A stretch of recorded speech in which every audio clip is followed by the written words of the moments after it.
Hello दोस्तों, रसोई के बंटवारा आज की कहानी है। तो चलिए मैं कहानी की स्टार्ट करती हूँ। यह कथा है एक छोटे से गांव की, जहाँ शांति और हर्ष का माहौल था। जहाँ गांव में एक सयानी और कुशल महिला रहती थी, जिसका नाम था जानकी। जानकी का एक बड़ा परिवार था, जिसमें उसका बेटा रामू, बहू सीता और उनकी 3 छोटी बच्चियां शामिल थीं। जानकी की रसोई पूरे गांव में मशहूर थी, क्योंकि वह हर पकवान को अपने हाथों से बनाकर स्वाद से 4 चांद लगा देती थी। समय बीतता गया और जानकी के अब बूढ़े होने का कारण उनकी हालत कमजोर होती गई। उसने अपने बेटे और बहू को बुलाकर कहा, रामू और सीता, मेरी तबीयत अब ठीक नहीं रहती है, इसलिए मैं चाहती हूँ कि आज से रसोई की जिम्मेदारी तुम दोनों संभालो। लेकिन याद रखना, इस रसोई में हमेशा प्यार और सहयोग बना रहे। रामू और सीता ने उसकी बात मान ली और रसोई का काम संभालने का जिम्मा लिया। लेकिन जब रसोई का जिम्मा उनके ऊपर आया तो अपनी मतभेद शुरू हो गए। रामू चाहता था कि खाना बनाना सिर्फ उसकी जिम्मेदारी हो, जबकि सीता भी रसोई में अपना योगदान देने की इच्छा रखती थी।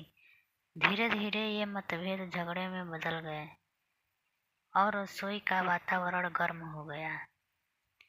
इस समस्या को सुलझाने के लिए जानकी ने एक दिन दोनों को अपने पास बुलाया और कहा, देखो बच्चों, रसोई का बंटवारा कैसे किया जाता है। एक रास्ता निकालना ही पड़ेगा, ताकि सब कुछ शांति से चले। जानकी ने सुझाव दिया कि रसोई को 2 हिस्से में बांटा जाए, एक हिस्सा रामू का और दूसरा हिस्सा सीता का। अगले दिन से रामू और सीता ने अपना अपना हिस्सा संभाला। रामू ने अपने हिस्से में अपने तरीके से खाना बनाना शुरू किया, जबकि सीता ने अपने हिस्से में अपनी पारंपरिक और स्वादिष्ट रेसिपीज के साथ काम शुरू किया। दोनों ने अपना अपना काम बखूबी निभाया।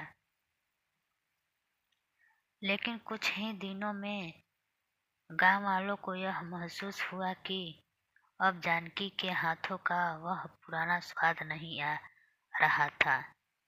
रामू और सीता के बीच की संघर्ष का असर खाने के स्वाद पर पड़ने लगा था।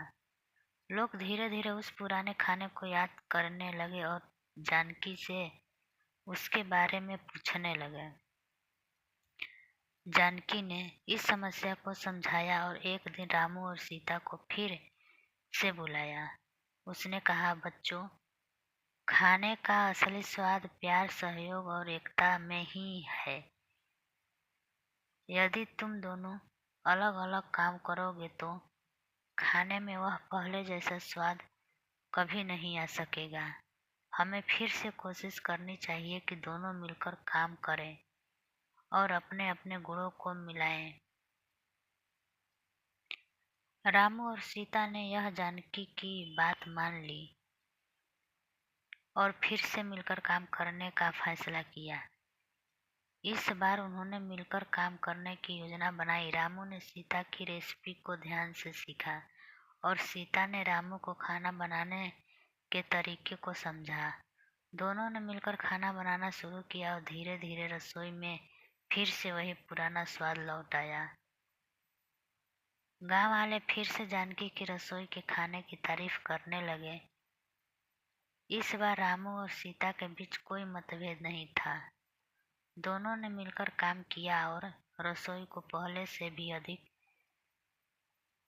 शानदार बना दिया।